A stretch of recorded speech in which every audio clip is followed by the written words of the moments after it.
Hello. Yes. Okay. So we've got 1 minute 38 until the banning will actually be starting.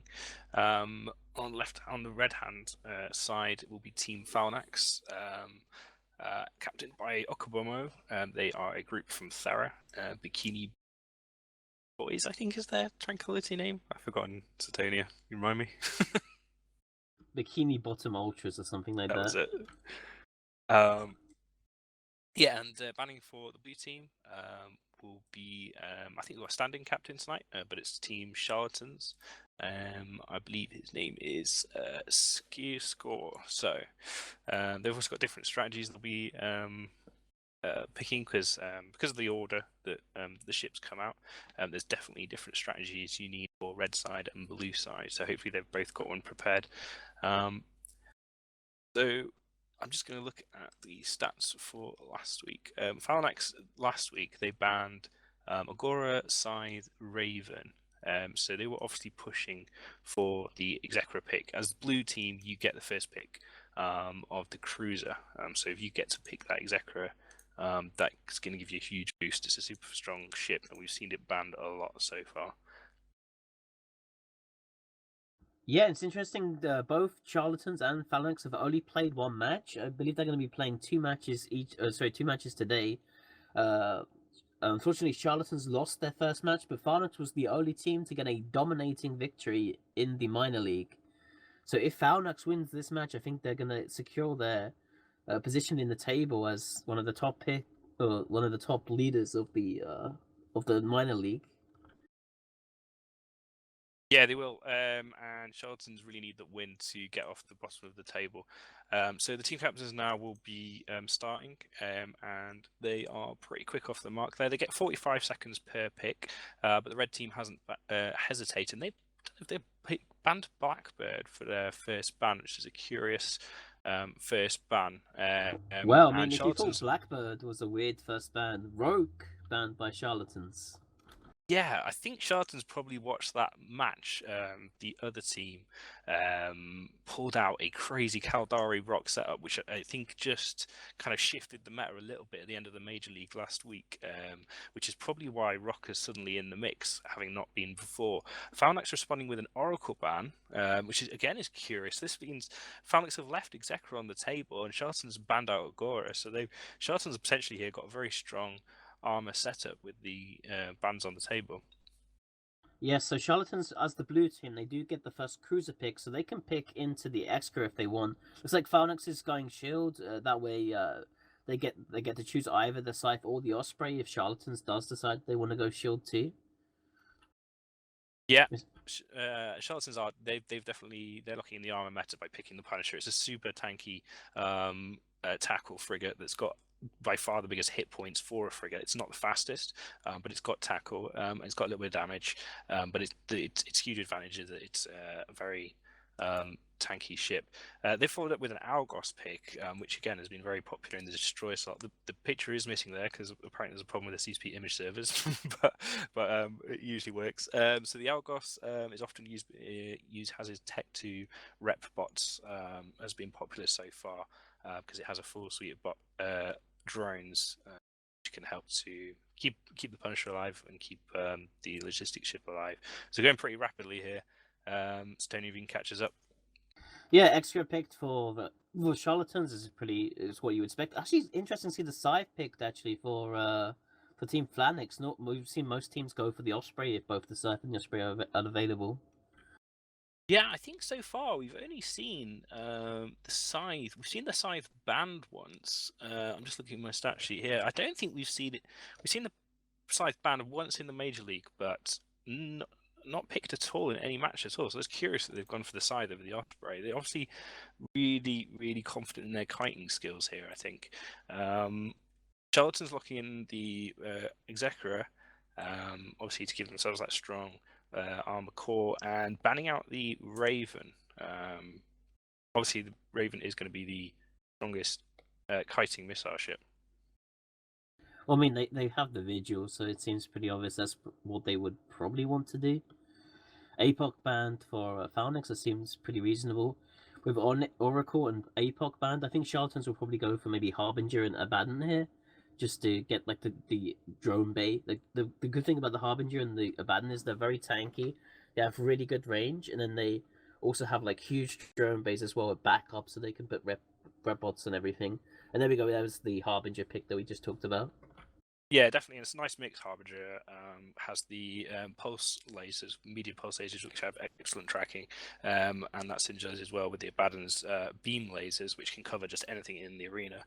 So Cyclone coming out for Phalanx. First time I think we've seen Cyclone picked. So it looks like Phalanx are going for an all Minmatar rush here, which is well, no, Minmatar. Well, I wouldn't say rush. Cyclone is not really a strong kiting ship, but it is locked in. He's got heavy assault missiles, so he can get some throw some range, and they follow it with Tempest. So this is kind of a full Mimitar setup, which I really like. I hope they make Rain happy and pick some cool Mimitar skins to match up with. So that's really interesting that they've picked Cyclone. I've always thought Cyclone would be quite good because he's got an XL ASB, which for a battle cruiser gives it a lot of tank. It's not particularly high on DPS, but it has utility with. We've given it some tackle as well, and it's fairly quick as well. And that Tempest pick, obviously, Tempest is a great all-round ships. We've seen it picked and banned a number of times now, as it fits into quite nicely into a lot of setups. Interesting though, is the whole full Mimitar setup comes out. If you just want to go over that last pick for the Charlatans, Tony, before we pass it back. Yeah, picking Armageddon drone based ship. I'm kind of surprised they went for the Armageddon over and the Baden though here. I guess they really value the extra space for the rep bots on the Armageddon. They want to go more tank than spank because the Abaddon still has like a decent flight of drones and has way more projection. Both the Tempest and the Cyclone, as mentioned earlier, they have a lot of utility highs. I believe they both have like utility newts as well. I think the Tempest has a smart bomb too, so they can put up a lot of new pressure onto this Executor. And the Cyclone's actually really fast. It goes faster than a lot of the combat cruisers if they're like plated. Something I think, yeah. So, sorry. Something I think the Abaddon is really good at is killing that Osprey because it's got an afterburner, not an MWD. So it's a lot easier to track for the Abaddon. Now they thought that bringing the Abaddon it would struggle to kill the Psy too much, and the Psy would be able to weave in and out of its beam lasers and keep reps on the Cyclone and the Tempest. So possibly they went to Armageddon just because it's got cruise missiles, like it's going to guarantee hit those Cyclone and Tempest with a reasonable amount of damage. And obviously it's more damage selectable. Yeah, but what do you new here? Like the Cyclone and Tempest both have extra large necessary shield boosters which don't rely on cap. The Cyclone's going to be fast enough to stay outside the new range, and the Cyclone and Tempest don't have their guns turned off by the Armageddon whatsoever. It's an interesting pick. I hope it's an interesting match. I guess we'll go back to Apophane to discuss with the other commentators while the team set up.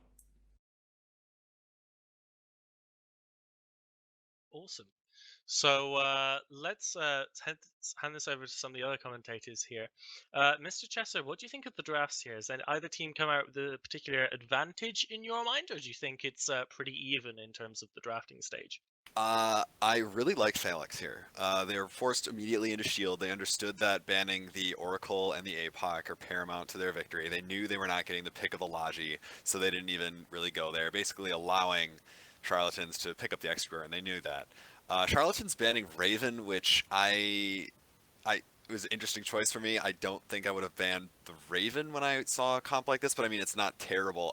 The Armageddon pick was a garbage pick because it only has 2 heavy newts, and against the Cyclone and the Tempest, it will do absolutely nothing because the Cyclone has a cap booster, as well as the Tempest has a cap booster. So, and the Cyclone also has a NOS. So the Armageddon is basically going to do nothing.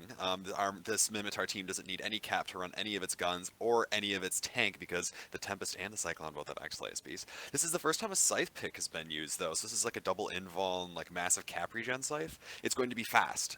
As in, nothing on the Charlatans team can catch the Scythe, ever. So if the Scythe doesn't screw up, it actually has nothing to worry about. It can't get caught. So I want to say that Phalanx, if they fly well, have an advantage here for sure. But Charlatans, if, Phalanx just bumbles around, should pick up an easy victory if Phalanx doesn't actually use the ability of the speed that they're getting out of their comp. Awesome. So, Lysis, you're obviously playing in a team in the tournament. Chesso said that Phalanx here has an advantage with the drafting. Say you're Charlatans and you've got this draft done now. Maybe you're at a bit of a disadvantage. What are your immediate thoughts, given the team comp you've got? How would you go at the Phalanx team here with what you've got there? Looking at the matchups, being Charlatans is definitely going to be a matchup where you have to be extremely aggressive. You have the tank, you have that nuke pressure. It's not going to stop the Cyclone and Tempest from still shooting at you. But the biggest thing is, can you get the Armageddon to that scythe? Which is unlikely, but you're going to hope that your Punisher and your Algos create some type of pressure that makes that scythe position improperly. And then, the Cyclone and the Tempest on the Phalanx team is going to have to make a choice of which ship they're going to try to tackle. And with that Armageddon nukes, it might be able to break one of those tackles to get one of those ships on top of that scythe. It's going to be a tough matchup for Charlatans. But it is a 5v5. Mistakes happen.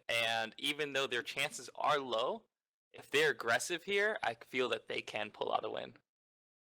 Awesome. So, Rain, we are seeing here the eternal argument, which is shield comps versus armor comps. Do you, Rain, have a particular a particular opinion on if you prefer shield or armor yourself when you're flying spaceships? Do you think that one has a particular advantage over the other in the tournament setting? I mean, generally speaking, what are the differences between flying a shield comp versus an armor comp? So shield comp, I'm a huge shield fan, but the thing with shields is, so when you, as a logi, when you rep at the when you rep the bonus to HP, the regen to HP, comes at the beginning of the cycle versus armor, which kind of comes at the end. So that's usually the main difference. And for the most part, shield ships are usually faster than armor ships. That's just a general kind of like rule or thing to keep in mind. So like Chester was saying, this scythe should not be able to be caught by the Charlatans team. However, I mean, that just relies on piloting. Obviously, like, things can look great on paper, and they can, you can sit here and theory craft things all day, but until we see the pilots flying and until we see them in the arena and how they react to things, we can't really be sure. However, I do like to note that Charlatans, I believe Sutonia brought up the fact that they have a lot of drones, but Phalanx went with the Tempest, which does have a smart bomb. And one way to counter the drones, besides just simply shooting them, so like rep bots, like T2 rep bots, you're just gonna end up having to shoot them all off, say, the Execure, if like that's the way Charlatan decides to use their drones. Instead, you just put the Tempest on top of someone, have them smart bomb all the drones away, and then suddenly the drone advantage for the Charlatans is gone. So something like the Algos, which it does have guns, but if it mainly relies on those drones, whether for DPS or reps, then obviously that kind of kicks it off the field. Yeah, so speaking of drones, if I take it back to Sutonia, drones are something that the teams kind of get to choose themselves within our rule set going into the match. What do you think that the correct drone choices are for each team going into this? Are you saying rep drones or damage drones? Given that, rep drones I'm not sure the rules on T2 versus T1 rep drones, but the damage drones are certainly T1 only. What drones would you choose for each of these teams here, given what they're flying and given what they're facing? Well, I think for Charlatans, you're definitely going for rep drones. It's going to be kind of. I'm not really sure what you run on the Armageddon because you're kind of wasting the 50% damage bonus it gets to combat drones if you run logistic drones instead. Although I think you would probably just carry, like a set of each. It does have a huge drone bay. It can carry 3 waves of 5 heavy drones. For Phalanx, I don't know. It's hard to say. Like the Tempest and the Cyclone have pretty decent drone bays. The Cyclone can fly 5 mediums, I think. The Tempest, I'm not too sure on the Tempest. Actually, I think it has like 75 meters cubed for some reason. But I'm not sure. I think I'd probably go combat drones on the Phalanx side. Okay, well, we have just 2 minutes until the match is scheduled to start. So let's start running down who you guys pick start to win and why. So let's start. Mr. Bayard J, who do you predict is going to win the first match of the evening? Is it going to be Team Phalanx with their shield team or Team Charlatans with their armor comp? Well, Charlatans have a very on-meta setup. That's probably most of the team captains would expect to win. So I'm going to go for Phalanx just because they picked the scythe and everyone keeps trashing me for my scythe fit. So I want Phalanx to win and prove me right that the scythe has a place in this tournament. And you, Rain? I'm gonna pick Phalanx because Winmatar. Oh, damn. Chesser? Phalanx, assuming that they can pilot appropriately, which is asking a lot of most Eve players, but I have faith in them. How about you, Lysis? I'm gonna go against the meta and say Charlatans. If they're aggressive the way I like to fly, then they could probably pull this off. Just go all in, DPS, no mercy. Fantastic. And finally, Mr. Sutone, who do you think is going to win in Phalanx versus Charlatans? Well, I think Phalanx are probably going to win this. They're the only team so far to have a domination victory in the early match they've played, and I think they might be able to get another one. So I'm going to go with Phalanx. Okay, well, the teams are in fact in local. There will be a warping to the arena very soon. So I'm going to hand it over to your first casters for the evening. It's going to be the fantastic pair of Chesser and Rain. Take it away, guys. All right, guys, we are waiting for the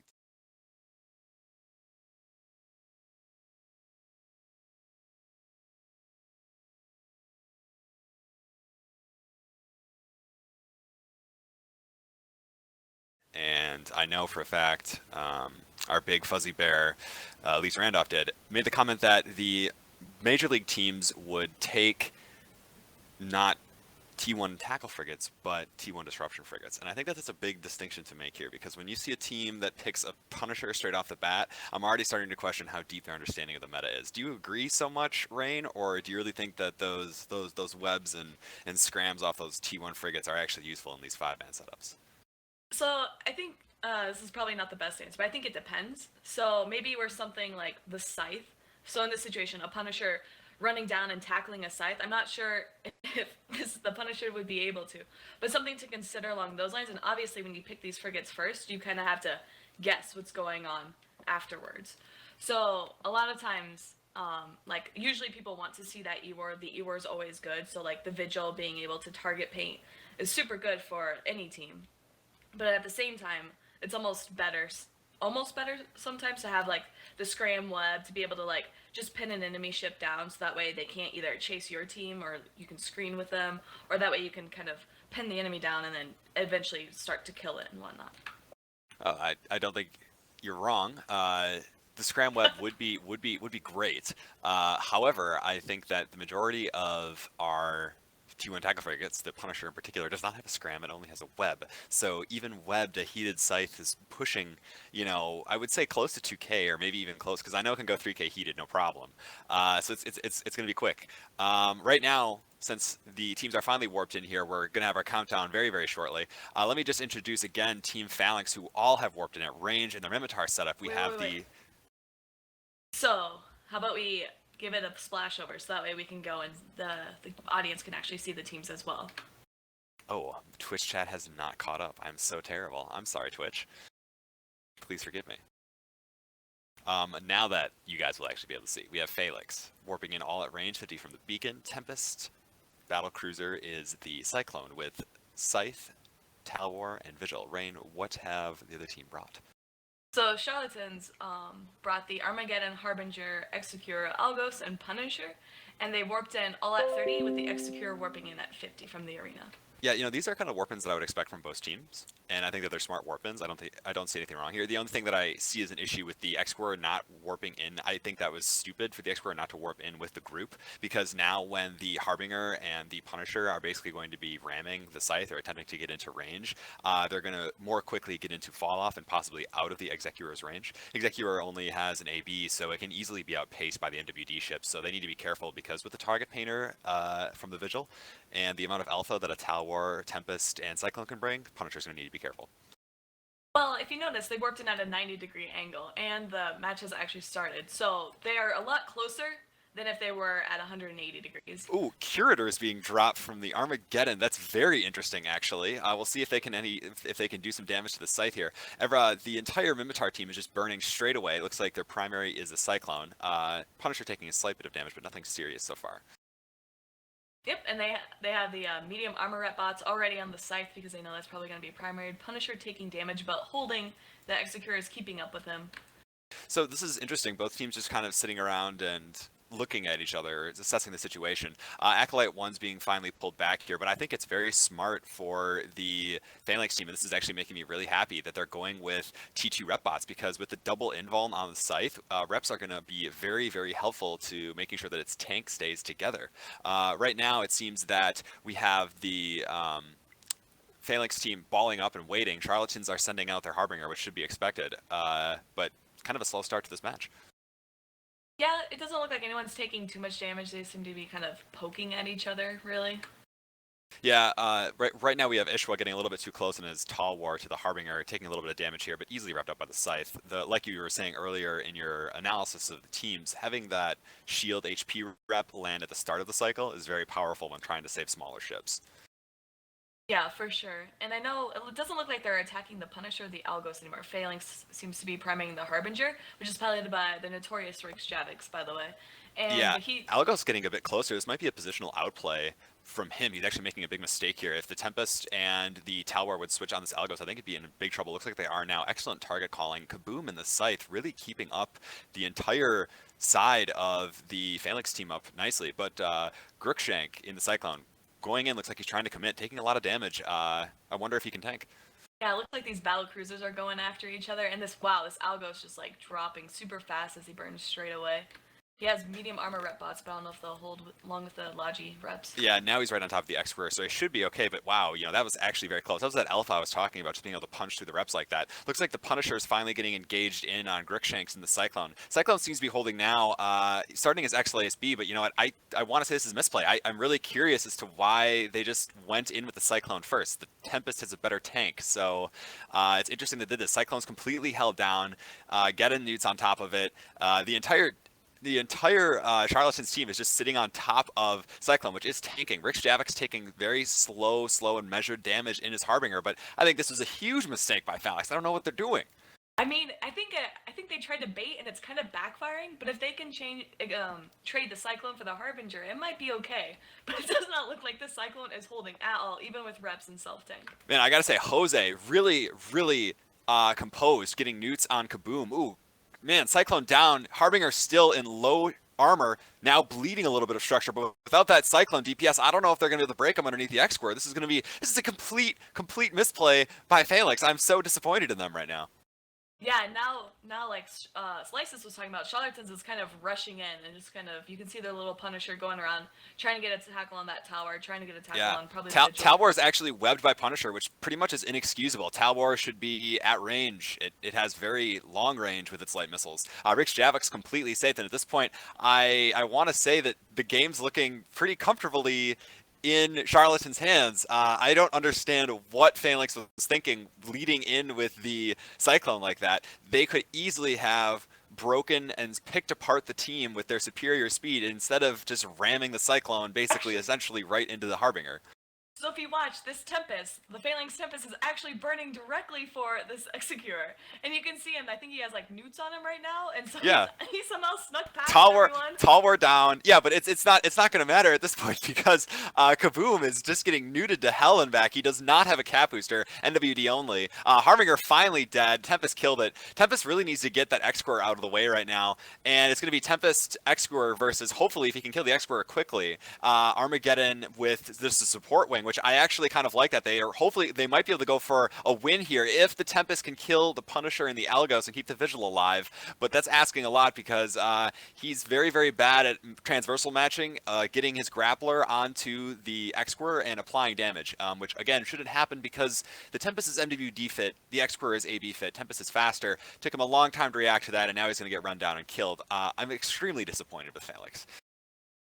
I mean, yeah, so I'm not quite sure. I think so. Kaboom almost actually went out of the arena. He was about 15k from the arena, but now he's back with his team. So you see the Vigil, the Scythe, and the Tempest all together, and the Armageddon's actually the one that's furthest away. But he does get the newt bonus, so his newts are still landing. But I mean, they're now chipping away at the Execure. They're just kind of ignoring the Destroyer, the Punisher. The Armageddon isn't really MWDing over too heavily. I don't think he really needs to. He probably is in range for the newts at this point. But end of the day, I have to give it up to Kaboom. Like, in the Scythe, underneath a single heavy newt pressure of the Geddon. The Geddon doesn't have a newt bonus amount, but does have a bonus to range. But Kaboom is still flying nicely around and keeping him up. He's got the flight of medium shield maintenance bots around him from the Tempest, and his tank, his double invuln tank, is actually holding quite nicely. I don't think he's piloting too well, obviously, and he now has his Punisher and the Algos just chasing him, and they're chasing him actually away from his own team. So I'm not quite sure where he's going. I actually think that's fine. That's very, very advantageous. Like, this is a cripple fight at this point. Charlatans needed to just control the Tempest, which is now ramming the fucking X-Square. The Armageddon can't keep up and cannot shut off the Tempest's MWD. Tempest finally now deciding to get its grapple on and actually apply damage to the X-Square. So Kaboom literally playing this perfectly. I think with its medium bots and heated invulns, before the bots are killed, he can tank. They're being slowly killed. Did they recall the bots? Oh my god, he got out of range. He got out of range. He's only webbed though. He's only webbed.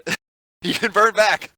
So as long as there's module management and he doesn't like burn out his like MWD, then he'll be okay, hopefully. So now more questions to be asked. The Vigil deciding to have to go into web range over the Tempest when he could have just sat back with target painters and done essentially a great job at lighting that up for the Tempest, but has decided to ram the Armageddon and is now suffering. Wow, Rain, this is the minor leagues. It's great. It's great in here.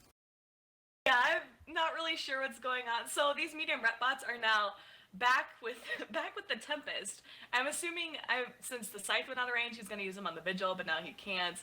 And the Scythe is like being pinned. Although this Execure is almost dead. The Execure is almost dead. Yeah. So he finally made It's like I'm just blown away by why the Vigil needed to go into range. The Tempest has a heavy newt and a web. Okay, X-Square is dead. The Scythe is still alive. Kaboom is a hero, and I don't even know. Listen, the Scythe. Yes, the Scythe is still getting reps off because the Armageddon is newting the Tempest, which is going to do nothing to it. Tempest has XLASB. It doesn't give a fuck about the newts, and Kaboom is still there holding on. Listen, the Tempest needs to kill the 2 support wing, and he can actually tie it up. Look at the drones. So the Tempest accidentally used the medium rep bots on the Armageddon instead of his own Scythe, which is now in half structure. Scythe just died to Acolyte once and then again. Okay. Oh my god. Listen, if the Vigil would have stayed alive, they could have killed the Algos and the Punisher because the Tempest is faster, and they would have won. They would have won, or at least tied. But no. This... I don't even know what to say right now. The Armageddon is kiting out the Tempest very wisely. I don't know why they're even sending the Punisher in. Like, they can literally just run away for the next few minutes and they're going to be fine. They've won on points completely at this point, and they just have such a short amount of time left in the game.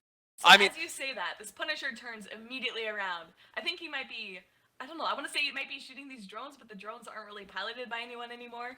I'm not quite sure what this Punisher's doing. The Algos is just drifting behind. So, I just don't have words, Rain. I don't have words because I can't understand what is going on the match right now. It is just complete madness. Charlatans taking this. Kaboom, I have to say, the unsung hero there, playing very well. It's just too bad that the Vigil pilot and the Tempest pilot really is what dropped the ball there at the end. Complete garbage piloting. But I have to say, Jose in the Garmageddon pulling it hard back, and Rain, take us home. Alright, and with that, we'll send it back to Elise and Apophany in the studio.